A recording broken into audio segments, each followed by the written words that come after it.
السلام علیکم every one. اگر آپ ہمیشہ خوش رہنا چاہتے ہیں تو یہ ویڈیو پوری ضرور دیکھیے گا۔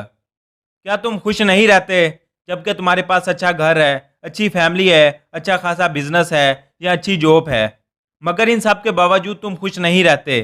تمہاری زندگی میں سکون نہیں ہے، تم ہر وقت بے سکونی کے عالم میں رہتے ہو۔ اگر تم خوش رہنا چاہتے ہو اور اتنا زیادہ خوش رہنا چاہتے ہو کہ لوگ آپ سے پوچھنے پر مجبور ہو جائیں کہ تمہارے پاس ایسا کیا ہے کہ تم ہر وقت خوش رہتے ہو، تمہیں کبھی مایوس نہیں دیکھا۔ اگر تم اتنا زیادہ خوش رہنا چاہتے ہو تو تم لوگوں کی مدد کرنا شروع کر دو۔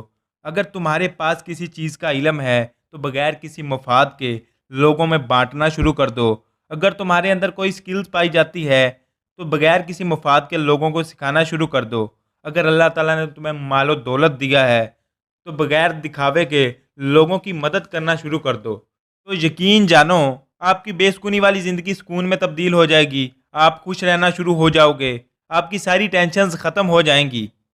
ایک آدمی جو بہت زیادہ امیر تھا، بہت بڑا بزنس مین تھا، ایک دن اس کے دل میں خیال آیا کیوں نہ میں جاگیردار بنوں، میری کافی ساری زمینیں ہونی چاہیے۔ تو اس نے کافی ساری زمینیں خرید لی۔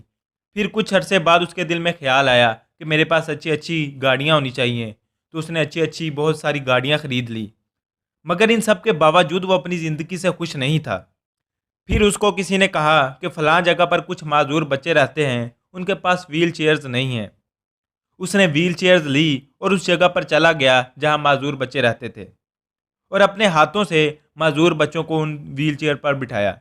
جیسے جیسے وہ معذور بچوں کو ویل چیئر پر بٹھاتا گیا، ویسے ویسے اس کی آنکھوں میں سے خوشی کے آنسو آنے لگے، اور وہ کہنے لگا میرے پاس سب کچھ ہے، جس چیز کا دل کرتا ہے میں خرید لیتا ہوں، مگر کبھی خوشی نہیں خرید پایا۔ مگر آج مجھے یہ کام کر کے جو خوشی مل رہی ہے وہ مجھے زندگی بھر کبھی نہیں ملی۔ اس لیے اگر تم بھی خوش رہنا چاہتے ہو تو بغیر کسی مقصد کے، بغیر کسی مفاد کے لوگوں کی مدد کرنا شروع کر دو، لوگوں میں خوشیاں بانٹنا شروع کر دو۔ ملتے ہیں ایک نئی ویڈیو کے ساتھ، تب تک اللہ حافظ۔ Thanks for watching. Don't forget to like the video. And don't forget to subscribe.